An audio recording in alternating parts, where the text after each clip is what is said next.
Fellow tennis nerds, I hope all is well. This is the review of the Wilson Ultra Pro 1619. What is the Wilson Ultra Pro? It is one racket that they released as a part of their Pro Labs experiment they did a while back. It seems to be a little bit gone, or they're not pushing that as much. This one you can buy at Tennis Warehouse or probably other retailers as well. And it's the open pattern version. There's also an 1820 version, and with the 1820 you're going to have a lower launch angle, a bit more control, slightly higher swing weight. With the 1619, that's fewer strings, 16 mains, 19 crosses.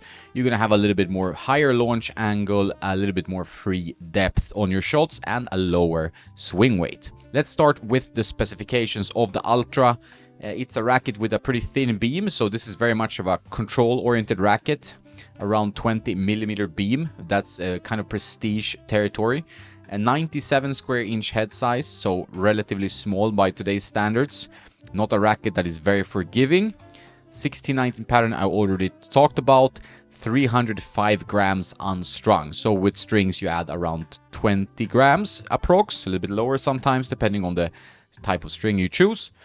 And it has a balance point of 9 points headlight. So it's a pretty headlight racket. Most of the mass seems to be in the handle. And especially on the one I got for review, this one is very, very low in swing weight. So you need with this racket, because it is a platform racket, meaning that you need to actually add weight for it to play, I think, with any kind of power and stability. I did try it in stock form with this string, Tourline Super Toro in the mains and Tourline Caviar in the crosses. I'm testing a bunch of different hybrids, 2 different poly strings, and this is the one I actually like this one a lot, and creates kind of a solid feel, semi-lively, not the most stiff, firm, control-oriented string, but good for the arm, and with nice bite and snapback on the ball, so you get some good spin potential.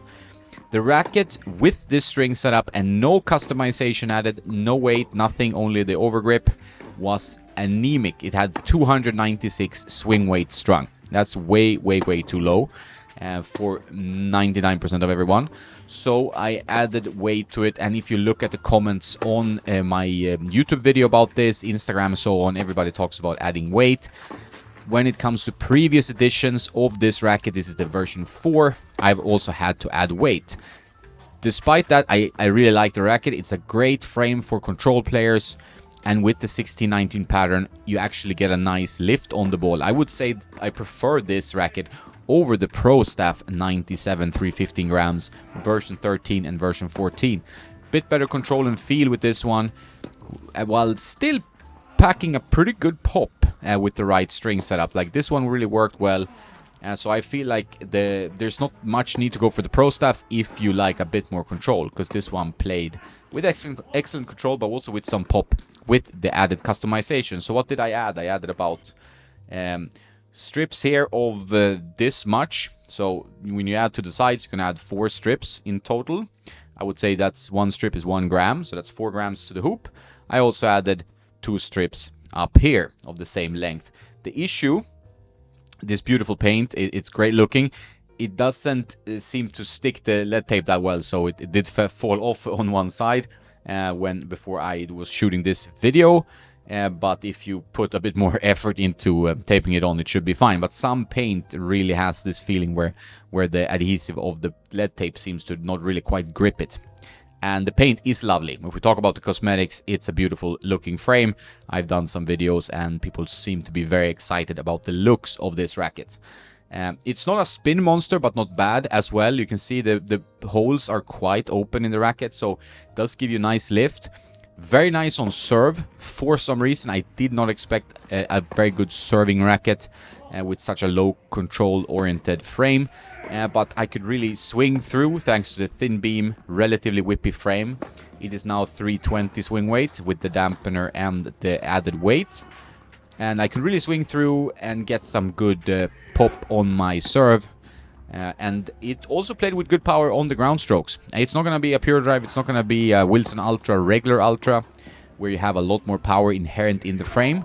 But with this added customization, it did play with good stability, good feedback, good control. For a bit more control and slightly less launch angle, I would go with the 1820. For you control freaks, I think that's the way to go. But this one kind of makes it almost like a Blue Pro Staff 97, and I think the feel is a little bit better. The feeling is very nice with this frame. I don't think they've changed much, and not that I could detect from version 2 or 3 of the Ultra Pro. It feels great as they did from the first generation. This is in pro stock terms the mold called H19 and used by some pros earlier on Game on Fizz. Now I'm not 100% sure which pros play with the H19. We're seeing more and more pros with H22s and a bit more powerful molds, H25, P25, and so on. But if you're an old school player, you like to play with good touch and feel, you like to really connect with the ball, this frame is as good as it gets pretty much. It's such a solid racket, except that it was very anemic in terms of weight, but that was easily adjusted with some lead tape added. If you don't like adding weight, I would not go for this frame. I think it's gonna be too anemic in stock form. I played it and hit with it for a bit with some other guys, Fabio from Functional Tennis, Ben from Tennis 101, and we all agreed that you could actually play pretty decent tennis with it in stock form. But after playing more and more with it, I realized like on defense and some off-center shots, it does get a little bit wobbly and you can't really feel the racket head as you swing through. And so some weight definitely helped that and made the racket a much better frame. So a top-notch control racket. Shame about the quality control. I say that in many videos. All brands seem to suffer from it. Cosmetic, absolutely stunning. Maybe the best looking racket on the market, you can argue. And it plays really nice. It's one of the better control frames on the market. No frills, no fancy tech.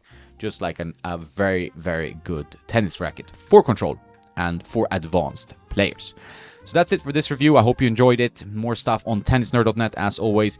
If you like the stuff I do and want to support, please join patreon.com/tennisnerd for weekly exclusive content. I also do exclusive videos for the members on this YouTube channel. That's probably easier to join.